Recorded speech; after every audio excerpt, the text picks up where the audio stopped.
everybody, and welcome back to another Raw review. This is for the 28th of the 8th, 2017, and some shit kicked off in this episode. Start off with Enzo Amore making his cruiserweight match debut. He's in the ring doing his promo, bada boom, realest guy in the room, but then he's challenged by Noam Dar, and it was great to see Enzo actually do a bit of wrestling for a change, and you know, actually having a proper match. He ends up picking up the win and kicking off his cruiserweight run. Mickie James taking on Emma. I thought Emma was just going to get destroyed, but no. Emma ends up picking up a victory against Mickie James in what was a bit of an average match.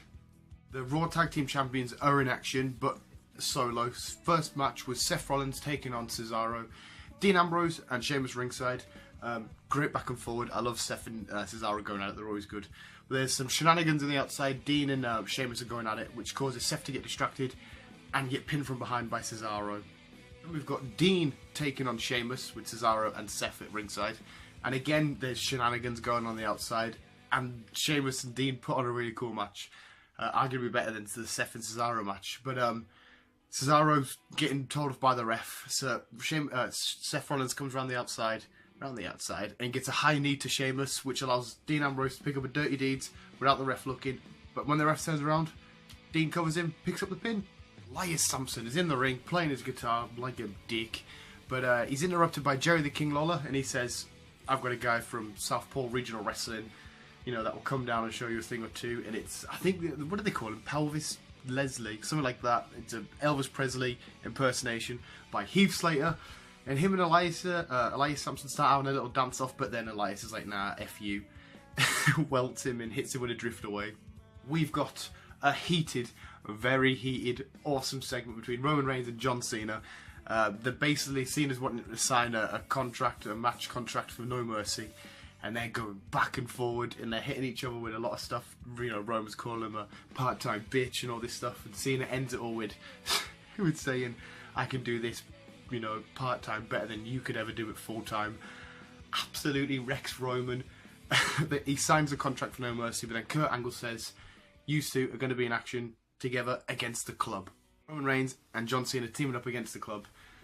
The match flows out how you'd expect it would. Cena's getting beat down a bit. Managed to get a tag in for Roman. You know, Roman's going around doing drive-bys, pointing at Cena saying, "This one's for you, blah, blah, blah." Because Cena was being a bit cheeky, you know, looking at Roman going, "Ah," and then he gets himself caught. So he goes around, and towards the end, Cena sets up Luke Gallows with an AA, and he's waiting for Roman Reigns to hit the spear on Carl Anderson. Both hit their finishes at the same time. Roman Reigns picked up the win on Carl. So they won the match, but they were looking at each other at the end like, "Fuck you." The Miz demands respect. He's doing a promo, you know, Intercontinental Champion, I demand respect. And Kurt Angle comes out, and Miz kicks off even more saying, "Listen, dude, you interrupted me. You don't understand respect." And Kurt Angle says, "Right, well, you know, respect. You will be defending the IC title at No Mercy, but against who?" And he says, "I'm going to have a 15-man battle royale, over the top rope battle royale, right now." Got a 15-man over the top rope battle royale to determine who's going to take on The Miz for the IC title. Finn's in this match, but he gets took out by Bray Wyatt. Bray Wyatt just comes down. I think it takes more time to do his little blah blah blah blah blah, because it does it 4 times. Gets Finn out. Jason Jordan was in this match. He took out all the Miz Taraj. We had a little club reunion with Finn. Finn and Carl and Luke Gallows, they take out the Big Show, but it ends up with Jeff Hardy winning the match. Paul Heyman doing his promo, doing his thing, you know. Brock Lesnar, Braun, Brock Lesnar's coming for you. He's going to come slay this monster. He's going to come hunt this monster, but Brock takes the mic off him, and he just says, "Suplex City, bitch," and fucks off. Right, I'm just going to jump straight into this one.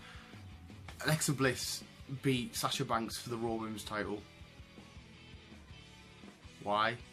Why do they keep giving Sasha these really short reigns? And Bliss did say every time you win the title, you never defend it successfully, so she was right about that. But anyway, yeah, it was a great match, as you can imagine, between these two. Alexa Bliss is in the bank stem, but she gets out of it, managed to hit that snap DDT, picks up the win. But then Nia Jax comes down, welts Sasha, and then she's walking around with Alexa Bliss, you know, on her shoulders, like, "Yay!" And then she drops her and picks up a title. Crowd are fairly loving it, and so basically we're going to have Nia Jax going in for a title run somewhere. Sasha needs to get a rematch out of the way. Why did it switch hands? that was this week's Raw review. Hope you guys enjoyed this review. If you did, let us know in the comments below. And I hope you enjoyed Raw itself. I've been a little bit quiet because my mum's in bed. I don't really want to wake her up because she's working nights. But it was a great Raw. I'm going to give it a 7.5 out of 10. The Cena Roman segment was class. Great seeing Brock Lesnar. The Battle Royale was class. The Raw Women's title match was class. I'm just not sure about the outcome. But hey, yo, go watch, check it out yourself if you haven't already. And visuals, I keep on keeping on.